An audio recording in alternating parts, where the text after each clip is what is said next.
Now, how we decide, well, how much can I do? Generally speaking, the idea the tendon can take a little bit of punishment, that's fine. So if we think 0 is no pain and 10 is the worst pain imaginable, so this sort of scale, so 0 is good, 10 is the worst pain imaginable, somewhere up to about a 5 we consider to be a pretty okay level of discomfort to exercise to. So when you're jogging or walking or running, we're happy for you to exercise to that point in time, but then we need you to rest after that point in time to let it settle, as we don't want your pain over the week to snowball. So if you exercise to a 5 out of a 10 on a Monday, and then you try to exercise straight away Tuesday morning, less than 24 hours later, and it's now a 6 or a 7 out of 10, and then you try again on the Wednesday, it's a 7 or 8 out of 10, you're snowballing your pain. We don't want that. So the first part of the rule is less than a 5 out of 10 pain. The second thing is the 24-hour rule that I like to go by, which is I want your pain to have got back to that baseline level of discomfort. So that might just be that resting level of 1 or 2 that you've got, or maybe even you're lucky and it's a 0 out of 10 pain, but you're back to that baseline level of pain that's normal for you before you start exercising again. So this is generally around 24 hours later. So if you exercised at 5 p.m. on a Monday, 24 hours is obviously 5 p.m. on the Tuesday. Now, if this hasn't occurred, which is fine, it's not panic stations, I would just take a further 12 or 24 hours before you start your next bout of exercise. Now, we want to have as many regular bouts of exercise as we can, as long as we're not snowballing or perpetuating your pain. Because the more positive interactions your tendon has over the course of the week, the better you're going to be, because you're going to get stronger, your tendon's going to adapt, and you're going to get back to doing the things that you want to do faster. So now that we know we can exercise to less than a 5 out of 10 pain, and as long as the pain settles within that 24 to 48 hour period, let's see how we can do this at home. Well, believe it or not, exercise is going to be how we help to reduce your pain the most. An isometric is a isolated or just a hold of an exercise. So in this case, we're doing a calf raise where we raise up with 2 feet and just hold at the top. And 4 lots of 40 seconds regularly throughout the day for some people has been shown to help reduce their pain. Once you can do this quite comfortably with 2 legs, we want to progress onto 1 leg, keeping in mind we want to be less than a 5 out of 10 pain as we're doing it. But as you do the sets, you should start to warm up. So by the 2nd or 3rd set, you should start to get that improvement in your pain symptoms. However, not everyone will actually get better by doing these holds, but that's okay, because at the end of the day, how you're going to get better long term is by getting into your strength rehab. So we'll just skip that part for some people and just get straight into doing our 2-foot calf raises to get some early work into the tendon. And specifically, we want to target our gastroc and our soleus muscles. So that means bent leg and straight leg exercise for our calf. Now just make sure you keep nice and consistent speed when doing your calf raises. You don't want to be flopping around like a fish when you're doing them, because with speed, tendons can get a little bit more aggravated, so just be nice and consistent. Start with 2 to 3 sets of 8 to 15 reps to improve our strength and endurance, making sure that we stay below a 5 out of 10 pain. I would continue doing this on 2 feet until you can achieve this goal of 15 reps per set, and then we want to progress onto single leg calf raises to increase the demand on the tendon, repeating the same number of sets and reps, starting at 8, building up your endurance until you get to 15, and then we want to progress you again with even harder exercises. Now guys, I understand there'll be some people that find it quite difficult to make the transition from 2-foot calf raises to single leg calf raises, and the answer is simple. We just want to employ normal progressive overload techniques. So just grab a weight which makes you overall heavier, which means your tendons have to work even harder during your 2-foot calf raise exercise. And we can just increase this weight as much as we need to until you can start to make the successful transition onto single leg calf raises. Similarly, another little step progression is a eccentric calf raise, which you go up with 2 and then go down with 1. So going up with 2 feet and coming down on the injured side. And we repeat this as many times as we have to, and we can even add weight to this exercise as well to help build up the strength in the calf until you can make the transition to just up and down single leg calf raises. Now guys, don't get confused. We're only doing these bridging exercises to get us to the single leg calf raise. And then once we can do that, we can make that exercise even harder, which is the main goal at the moment. Examples of this are getting up onto a box so that your heel has to drop down further, increasing your range of motions, which is one example of making it harder.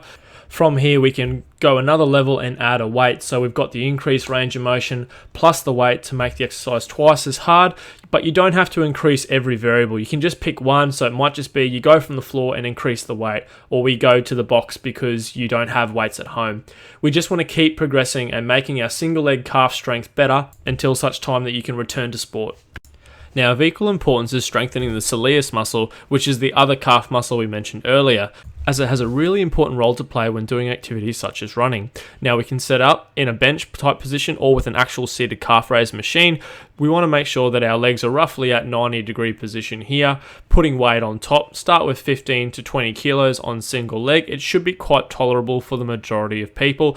Now, you don't have to have a fancy little setup with lots of weights. What you can do is grab a solid empty box at home and just start putting objects in that have some sort of weight to them, whether it's water bottles or bags of rice or what have you. Weight is weight in this situation. We just want to keep strengthening our calf, and by extension, we'll start to strengthen our tendon. So 2 to 3 sets of 8 to 15 reps is how we want to start, but eventually we want to start doing less reps and increasing the weight because this will make the tendon get stronger faster. We should have a goal of getting down to even up to 3 to 4 sets of 6 repetitions to really get some good strength work into that Achilles tendon and make our calf nice and strong. We can employ this same approach for when we're doing our standing calf raises by just holding onto a dumbbell or some other type of weight. The other example that we have for strengthening our soleus is in a standing position, makes it nice and easy to do at home. Now we can start in a 2-foot position. Now the key is to keep your knees bent and only let movement occur at your ankles. So knees stay stationary, pushing through the feet, getting good extension up onto your tippy toes. Once you can tolerate, similarly, 8 to 15 reps of this with 2 feet, we then want to go on to doing one leg bent knee calf raises, building up to 2 to 3 sets of 8 to 15 reps. We can then go on and hold onto a weight like we did with our standing calf raises to make the exercise more challenging. So now that we've started to build up a really good base strength, which we want to continue to do through the rehab process, we then need to start to strengthen our tendon elastically. What I mean by that is doing things like hopping and jumping and things that actually relate to the activity that you want to get back to in the first place.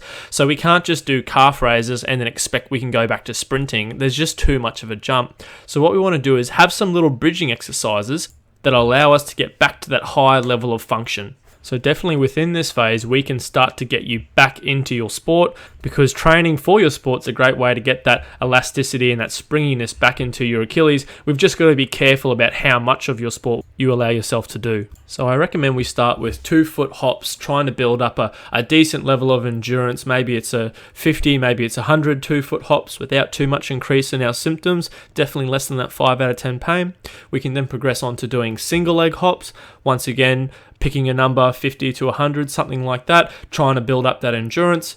And then we make it even harder again. We might be doing more explosive hops because you're a basketball player or a long jumper or someone that requires more explosiveness. So we need to factor that into your training and do it as a rehab exercise. Examples of this are hopping for distance, as seen here. You might start off with just a meter square on the ground, hopping forward and back, increasing the number of hops that you can do before your symptoms come on. Once again, making sure to keep it less than a 5 out of 10 pain and letting your tendon recover for 24 hours between bouts of this type of exercise. We can then make this harder by increasing the distance as to which we jump or the height which we make ourselves jump. We could do this by just jumping higher or adding like a box jump to incorporate into our training. The amount of exercise progressions is really determined on the harder or the highest level of exercise that you have to be able to do, or how irritable your tendon is. You might have to take lots of little jumps to get back to where you need to be, or if you're a bit younger, you can probably take bigger jumps. But if you're someone that's a high jumper or a long jumper or someone that has these really big, long, explosive jumps, you're going to have to do that as part of your rehab process. But luckily, that can probably just be going to sport, going to training, and doing your specific sport at training to get that sort of high level exercise in. But please just start with a level of jumping which you're able to do for a reasonable number of reps. So that might just be the 2-foot hopping, it might just be the single foot hopping to start, and then just naturally progress by difficulty, and then just naturally progress by the number of jumps. You don't have to pick the hardest exercise to get better. You just need to pick the one that you can tolerate, get good at tolerating that exercise, and then progress to the next harder variation without flaring yourself up too much. And so the amount of jumps that you have to do to get back to your sport is really dictated on, well, how much does your tendon need to be able to do? And you just got to keep training, keep getting stronger, keep improving the difficulty of the exercises, keep improving the number of hops that you're doing until you are getting back to not only participating, but also getting back to your level of performance that you expect of yourself. So that might be how fast that you can run the 100 meters, that might be how fast your kilometers per hour is, that might be the number of tackles in a rugby game, how many rebounds in a basketball game, as the limiting factor is your Achilles ability to perform. So you just need to keep training it until you get back to that same level. I do encourage people to exercise their Achilles that little bit harder than what they might think they need to, as this will give you what greater capacity than what your sport or exercise requires, meaning that you'll protect yourself, hopefully, from further injury by being stronger than you need to be. Hey guys, so I just really want to touch on medications and specifically anti-inflammatories and Achilles tendonitis, or the tendinopathy that we're calling it, okay? Now, I'm no authority and definitely don't know as much as someone like a pharmacist or a doctor.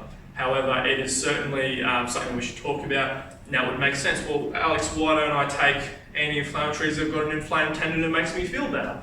And although that relationship exists, it does make you feel better.